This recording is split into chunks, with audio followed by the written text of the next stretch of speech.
You've talked about, and Senator McCain has talked about, you want to eliminate earmarks, that you want to reduce government spending, that you want to keep taxes low, you want to reform government. You've used the term reform a lot.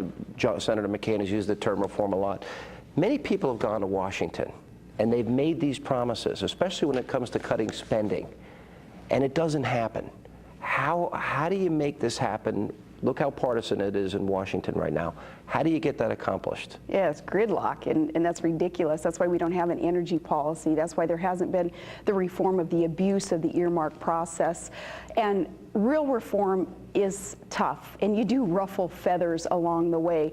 But John McCain has that streak of independence in him that I think is very, very important in America today in our leadership.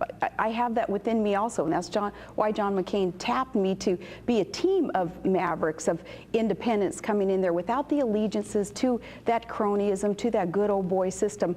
I'm certainly a Washington outsider, and I'm proud of that, because I think that that is what we need also as a team member in this, on this new team promising the reform. Reform that actually happens is tough, and you can't just talk about it, and you can't just talk about your years of experience in a system, a bureaucratic system. You have to show example, and what I've done is have been able to show example as a mayor, cutting taxes every year that I was in office, as a governor now, suspending our fuel tax recently, getting our handle on the state's budget in Alaska, growing a surplus so that we can return that surplus right back to the people of Alaska, which we've recently done. Let me go into that. The people of Alaska get, for example, there's no income tax, there's no sales tax in Alaska. There are in individual communities. But no state sales tax. Correct. The average citizen, if I was a resident of Alaska, you would write me a check every year for $2,069? Well, depending on how the stock market's doing over the last 5 years, an average. And then you also gave recently a check, an extra check for $1,200? I did, because the price of a barrel of oil is so high right now that state coffers are growing, but the family's checkbook is being decimated because of the high cost of energy. I have to move to Alaska. New York taxes are killing me. So. Well, what we're doing up there, though, is returning a share of resource development dollars back to the people who own the resources. And our Constitution up there mandates that as you develop resources is to be for the maximum benefit of the people. Not the corporations, not the government, but the people of Alaska. Senator Obama on the campaign trail, and Senator Biden as well, they often criticize John McCain that, well, his plan is he's going to continue the policies of tax cuts for the wealthy. For those that maybe buy into that class warfare agreement or think, why shouldn't the rich pay more? My question to you is the converse. Why does everyone benefit if the rich pays less, or if everybody pays less in taxes? Why is that good for the economy? That's a great question, and everybody does benefit when government takes less from the people, no matter what their income bracket is, because our businesses then and our families are able to keep more of what they're earning, reinvest in what they have as priorities. That's how jobs are created, and that's how we're going to grow our economy. But let me talk really quickly about our opponent's position on taxes.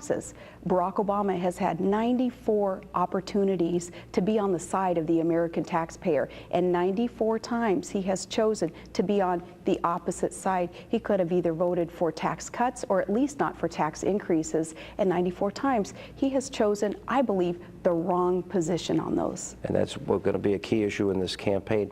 Things have gotten pretty heated in the campaign trail, and especially in the last 2 days. There were 2 weeks where I think you were the focus of the attack.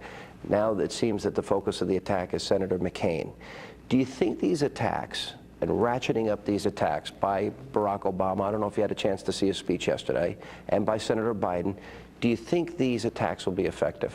I think the American people are getting down to the facts, and they're looking at voting records, and they're looking at allegiances, and they're looking at what a vision is that each candidate holds and is sharing with the American people. And there is such stark contrast between Barack Obama and Senator John McCain, and happy to talk about those contrasts because this is what it's all about. People are interested in what the issues are that are affecting their daily lives. Americans are. They want to know that government is going to be put back on the side of the people and that it will be their will implemented in their government.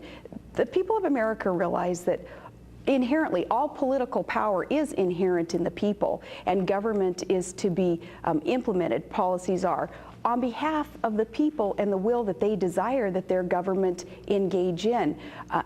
We can't underestimate the wisdom of the people of America. They're seeing through the rhetoric, and they're seeing through a lot of the political cheap shots also, and they're getting down to the facts and the voting records that are going to show that stark contrast.